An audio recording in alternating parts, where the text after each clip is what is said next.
During the most recent episode of Real Time with Bill Maher, a very fed up Bill Maher and an ex-CNN host turned Democratic politician teamed up to shut down the bad faith talking points of a prominent conservative writer who seemed to be defending Donald Trump in his various legal challenges and the Trump immunity case. And they also exposed his hypocrisy. But before we unpack all that, if you end up liking this video and you want to support the channel, please be sure to hit the like, subscribe, and alert bells before you go.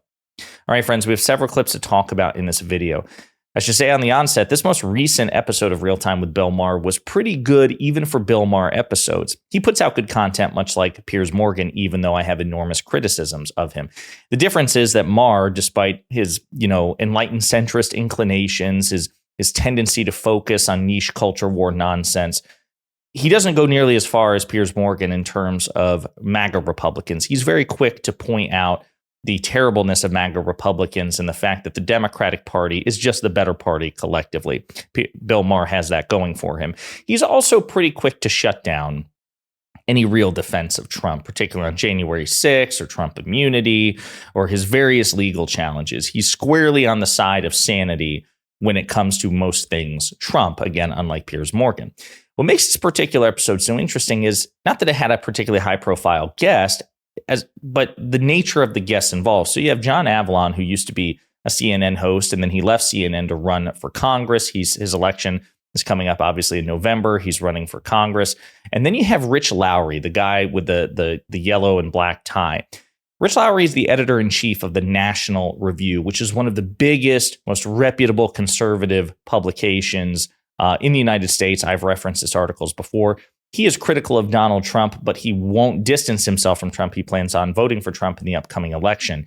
That's the context for this. And quite frankly, we might make multiple videos about this episode because there was so much in it in terms of content. But we're going to start with this one because Lowry seems to be defending the fact that, Donald Trump should get immunity, that presidents should get immunity, and Democrats shouldn't complain about it. And he also seems to be happy that Donald Trump has not been held legally accountable for any of his various and sundry sins.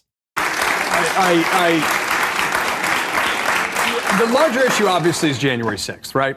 And the problem is with the immunity decision, history is really clear. If you don't hold people accountable when they indulge in political violence, then you get more political violence. And I'm really curious about do you think conservatives will end up supporting a constitutional amendment to overturn the immunity decision if a Democrat is president? I wonder if they will. I think the way these kind of decisions work, we saw it with the independent counsel statute decision that the Supreme Court has. In Washington, eventually this stuff always comes around and bites the other side. So right now, the Democrats are so upset the Supreme Court has done this.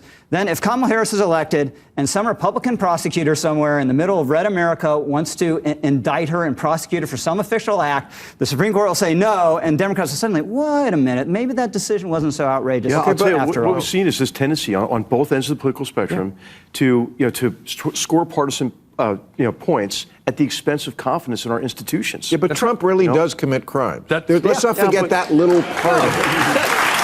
They're actual crimes.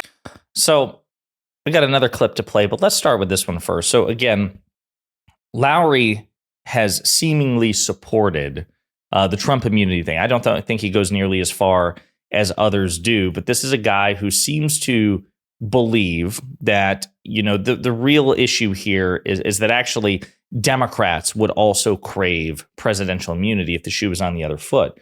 There's no evidence of that. As a matter of fact, according to the polls, the vast majority of Americans oppose presidential immunity as well. They should. It is profoundly an un-American, unpatriotic sentiment. But again, note that whatever objections Lowry has, he doesn't mention them, right? He doesn't say, actually, it's really gross that Donald Trump would want this sort of immunity. It's actually, it's what turnabout's fair play. So what I'll say is this. As a Democrat, someone who plans to vote for Vice President Harris, would I support any Republican prosecution of her? Not necessarily, just like I wouldn't support any prosecution of any president. If the merits are there, if the president, Democrat or Republican, broke the law, or you can make a credible case that he or she did, regardless of party, then yes, I believe you should pursue legal recourse if you think you can make the case beyond all reasonable doubt. we have a very flawed legal system like every other country in the world, but it's not easy to secure a conviction. You have to gather, number one, you have to investigate. You have to gather evidence. You have to impanel a grand jury. You have to persuade the grand jury to bring the indictments. And then a trial begins. And then, of course, the person whom you indict is, innocent until proven guilty. They're entitled to a vigorous and robust legal defense. You have to make the case beyond all reasonable doubt. There's a jury of your peers that you have to persuade. You have to persuade all of the jury, all 12 of them, right? It's not even just simple majority. You got to get them all. And then even if you secure a conviction, there's an entire appellate process, multiple layers and checks and balances that the system designs to advantage the subject of the indictment. So the prosecution is always on the back foot. The prosecution is always at a disadvantage procedurally. To say nothing of the fact that any president has the best legal counsel in the world in terms of White House counsel, the Office of Legal Counsel, the Justice Department. So it's probably pretty unlikely, believe it or not, that a president will commit a crime if they really want to avoid committing crimes. All of which is to say, I support the right of prosecutors, including conservative prosecutors, to prosecute presidents if they believe presidents commit crimes, and that includes Democratic presidents. So Rich Lowry is just wrong. And I would condemn any Democrat who just opposes on principle the way Republicans do of prosecuting former Democratic presidents. Joe Biden is the president of the United States. If there's a Republican prosecutor out there who thinks that they can make a case against Joe Biden, have at it. I don't care, because I'm not in a cult, unlike you. And so the bigger point, though, beyond Bill's fed up, Trump actually committed crimes, unlike Vice President Harris, is really what John Avlon said, which is, how are Republicans going to react to this? And would they support an amendment to make it clear that presidents shouldn't be entitled to absolute immunity if a Democrat's in office? I'm inclined to think yes, that they're much more likely to support such a measure if the party that they despise is the target or the immediate target, right? And John Avlon and Bill Maher pursue this a bit more. Bill Maher really drops a fact check and a reality check on Rich Lowry here about the double standards and hypocrisy of the Republican Party on this issue. That's what we're 60 days out from an election, and I think we've normalized this a little bit, and it's far too freaking dangerous. He really does commit crimes is one thing, and two, if the positions were reversed and a Democrat did this, not only would the Republicans go after him, but they would have done it instead of what the Democrats do. Talk about feckless, General. This is feckless. You had 4 years to bring 4 trials, and we get none of them. And it's because they were afraid of politicizing it. Look, that's the thing, is that if Democrat did what Donald Trump did, you would be opposing him totally. And by the way, so would I. Okay. So, and I think that's the issue. Yes, that is the issue. John Avlon and Bill Maher, that team up was really good. And Rich Lowry has no answer for that.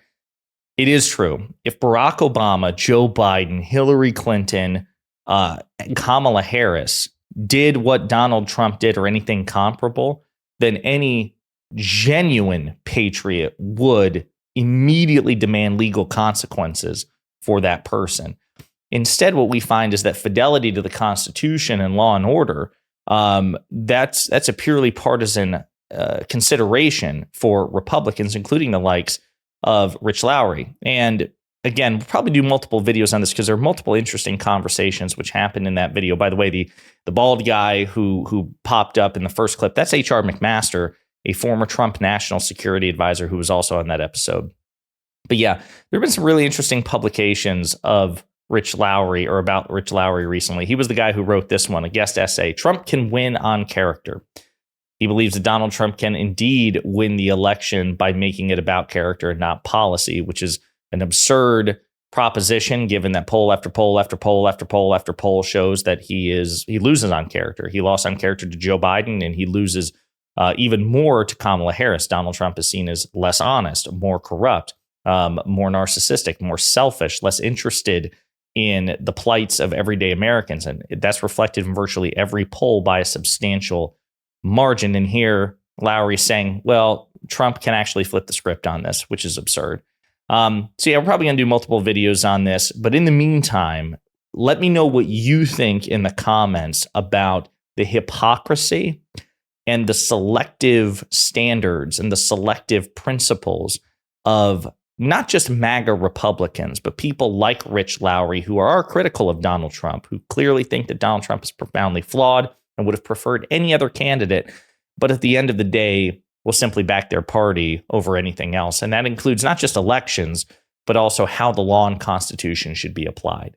Let me know what you think in the comments.